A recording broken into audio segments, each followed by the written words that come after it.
Olá, bem-vindo a mais um programa Explicando Direito, uma iniciativa da Escola Superior da Magistratura de Mato Grosso, que tem por objetivo desenvolver conhecimentos sobre temas jurídicos e sociais, visando o aperfeiçoamento das relações humanas.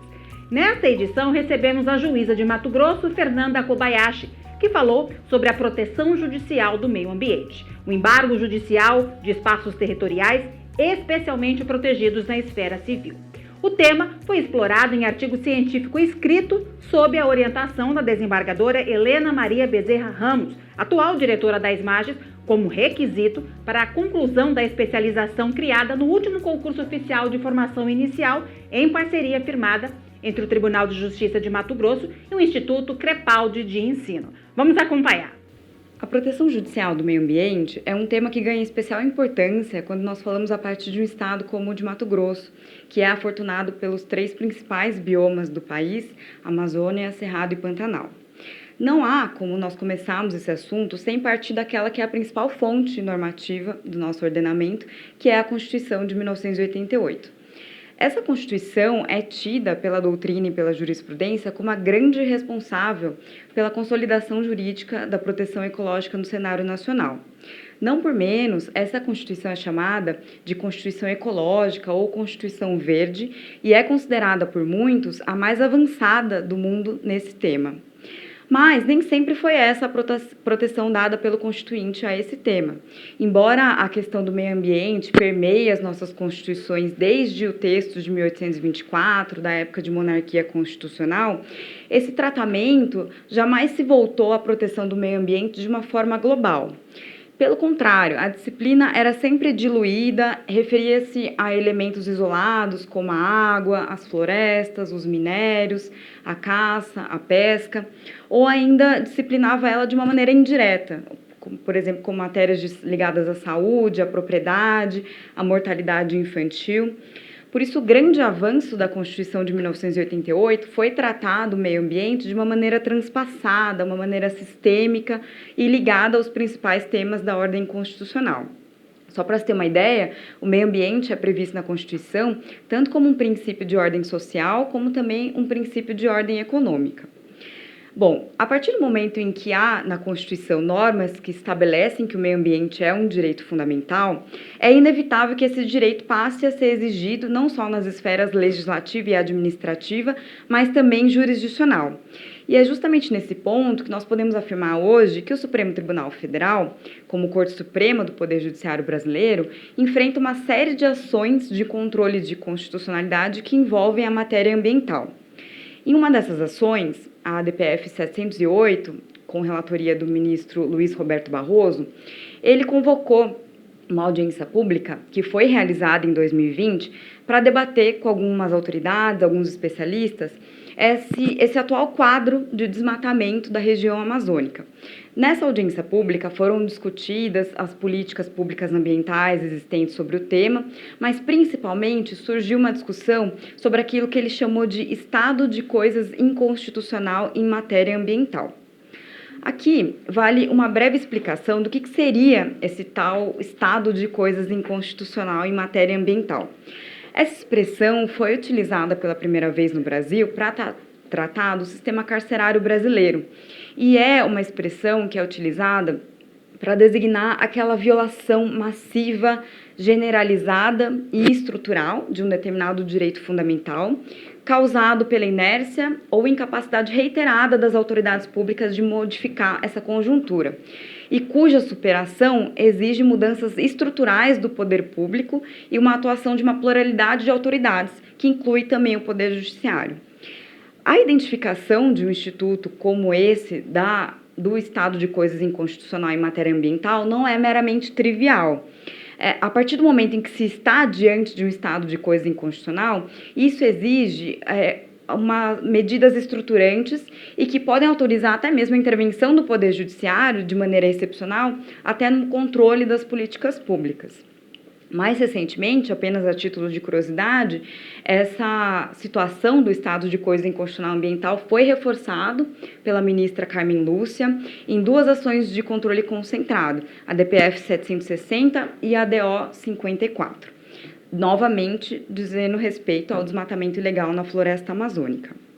Se nós podemos afirmar a existência de um estado de coisa inconstitucional ambiental e, como consequência, a possibilidade do Poder Judiciário ser provocado a atuar perante esse cenário, é muito importante nós explorarmos de que formas isso pode acontecer. E aí, especificamente no meu artigo, eu tratei de um instituto chamado embargo judicial de áreas e obras. Hoje, um dos principais instrumentos pelos quais a matéria ambiental é apresentada ao Poder Judiciário é a ação civil pública. Essa ação é disciplinada, dentre outras normas, pela Lei 7347 de 1985, que prevê, no seu artigo 4º, a possibilidade das chamadas medidas cautelares ou medidas provisórias em prol do meio ambiente. A tutela provisória ganha uma especial relevância no âmbito ambiental diante da irreversibilidade ou da dificuldade de reversão de alguns danos ecológicos. Esse desmatamento ilegal, por exemplo, pode conduzir ao aniquilamento de alguns processos naturais firmados por séculos e também a exploração indevida da fauna pode resultar a própria extinção de espécies em prejuízo de um todo irreversível. O ministro do Superior Tribunal de Justiça, Herman Benjamin, diz que essa governança judicial ecológica deve ter por paradigma um modelo daquilo que ele chamou de juiz de riscos ou juiz de prevenção ou precaução. Ou seja, em se tratando de danos ecológicos, é preciso que os juízes atuem de forma a evitar os danos e não naquele modelo tradicional de juiz de mera contenção de danos que atua apenas de modo posterior, já quando concretizado aquele dano. Embora pertençam a ramos diferentes do direito, há tutela de urgência do processo civil e muito se comunica com o chamado princípio da precaução no direito ambiental. A tutela de urgência é necessária no processo civil justamente para evitar o tempo do processo causar danos irreversíveis à tutela daquele direito material. E o princípio da precaução, igualmente, destina-se a evitar o dano ambiental irreparável nesses casos em que ainda não há uma certeza científica, mas existe uma desconfiança de que aquela determinada atividade gere um dano ambiental. A garantia contra esses riscos potenciais converte-se na necessidade de se adotar essas medidas de modo a evitar ou minimizar a degradação ambiental. Existe um primado que é tratado no direito ambiental, que é o primado do indúbio pró-ambiente ou indúbio pró-natura, pelo qual, havendo dúvida acerca de uma determinada atividade, uma determinada exploração causar ou não danos ambientais, isso deve ser utilizado em prol do meio ambiente. Então, deve-se conceder uma determinada medida nesse sentido. Especificamente sobre o objeto do meu artigo, que foi o embargo judicial de determinadas áreas, inicialmente a figura do embargo administrativo é mais conhecida como uma penalidade administrativa que é prevista na Lei de Crimes Ambientais, no artigo 72, e aplica-se àqueles casos em que um determinado produto, uma determinada obra, atividade ou estabelecimento não estiverem obedecendo a determinadas prescrições legais ou regulamentares.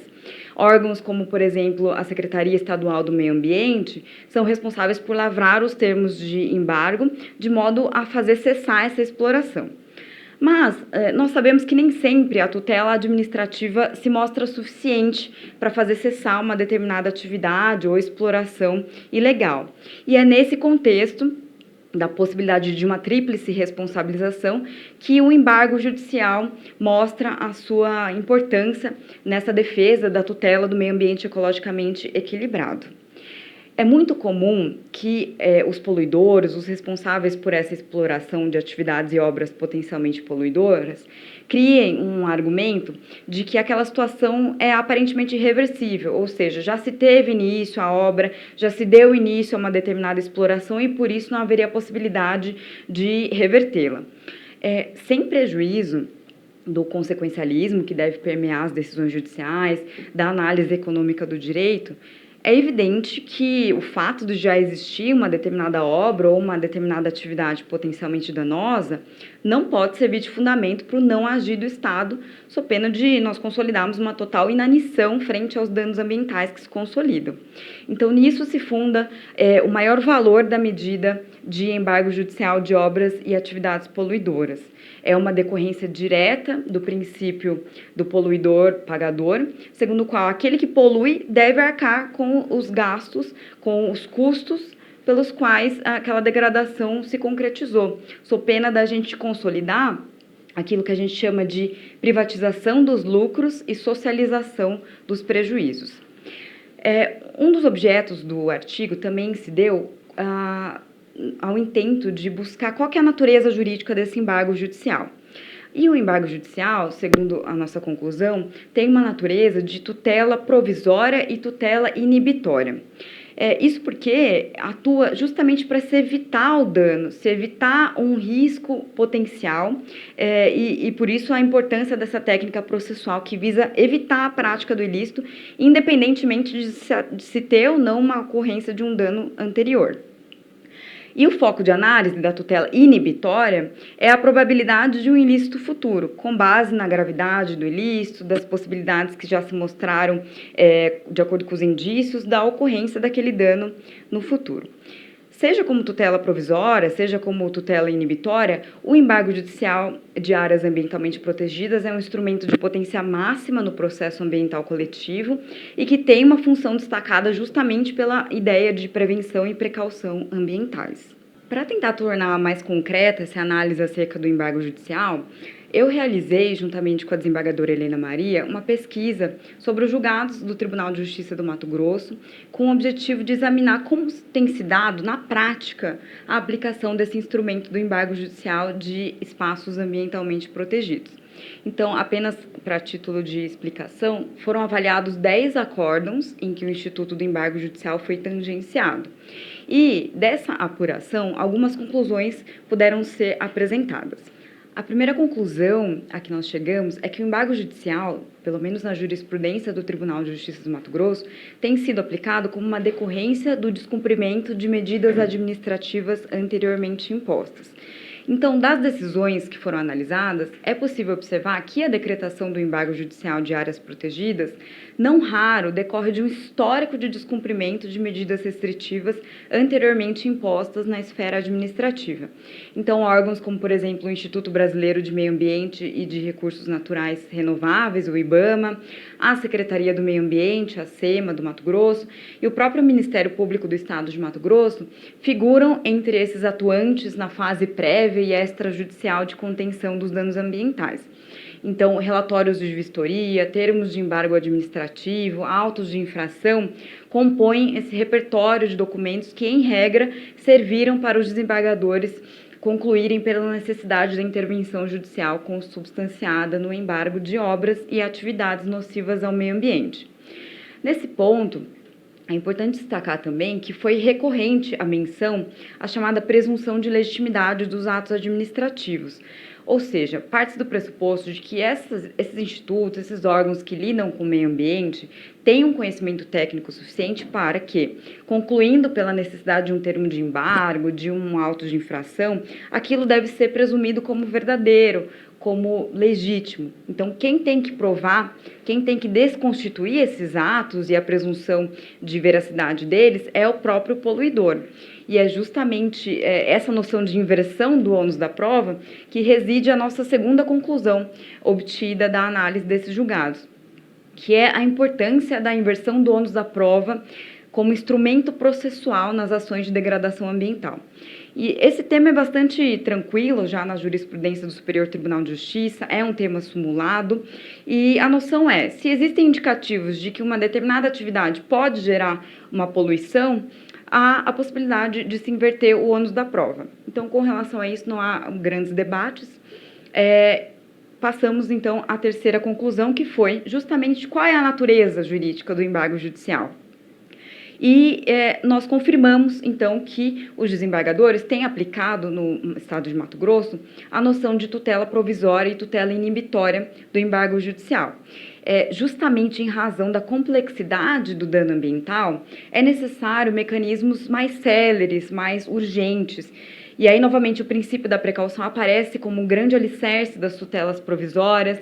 Além disso, também é recorrente a menção nos acórdãos aos requisitos tradicionais de tutela provisória, o perigo da demora, o periculum mora e o fumus boniuris. A cognição sumária é um grande marco da tutela provisória e é mencionada também nessas decisões que foram analisadas, os requisitos conhecidos do fumus boniuris, do periculum mora e a expressa referência ao artigo 300 do Código de Processo Civil. O caráter inibitório dos embargos também aparece, sobretudo em passagens que associa as medidas de embargo ao princípio da prevenção e da precaução na tutela do meio ambiente e a própria menção ao artigo 225 da Constituição. Além disso, é interessante que muitos desses acórdãos mencionam o Código Estadual do Meio Ambiente, que, no seu artigo 116, prevê expressamente a medida do embargo judicial, que, então, prevê que o embargo judicial deve ser aplicado sem prejuízo da multa e, havendo descumprimento, é possível a configuração de um crime de desobediência previsto no Código Penal. A quarta e última conclusão, a que chegamos no artigo, é acerca da existência de uma limitação desse instrumento do embargo judicial. É evidente que a economia do estado de Mato Grosso é marcada pelo agronegócio e essa realidade não é ignorada pelos juízes e embargadores mato-grossenses. Então, alinhados a esse contexto econômico e político em que as decisões são proferidas, muitos desses julgados abordaram os limites do embargo judicial, de modo a considerar excessivamente onerosa uma suspensão da atividade, por exemplo, de maneira generalizada, sem que haja determinação de um local em que vai incidir essa medida. Então, segundo essas decisões examinadas, a suspensão das atividades deve-se focar naquele local em que comprovadamente há a degradação ambiental, ou seja, será desarrazoada a medida se sobrepor a todo o território, toda aquela área, sem que haja uma comprovação de que ela efetivamente é marcada pela degradação ambiental. Então, há que se respeitar esse limite para fins de intervenção judicial, em nome de uma ponderação entre a preservação ambiental, como direito fundamental, mas também o direito à propriedade, que é igualmente previsto na Constituição. Em resumo, o que se buscou com esse artigo e essas conclusões foi já mais um fechamento, mais um início a essa discussão, a esse estudo do embargo judicial das áreas ambientalmente protegidas. É um tema pujante, é um tema bastante rico, principalmente num estado como o de Mato Grosso, e do que nós pudemos observar pela jurisprudência do tribunal, são inúmeras as contribuições que esse tribunal já dá à formação desse repertório nesse assunto. Então, o embargo judicial como uma importante forma, um importante instrumento de proteção judicial do meio ambiente. Espero ter contribuído nesse assunto.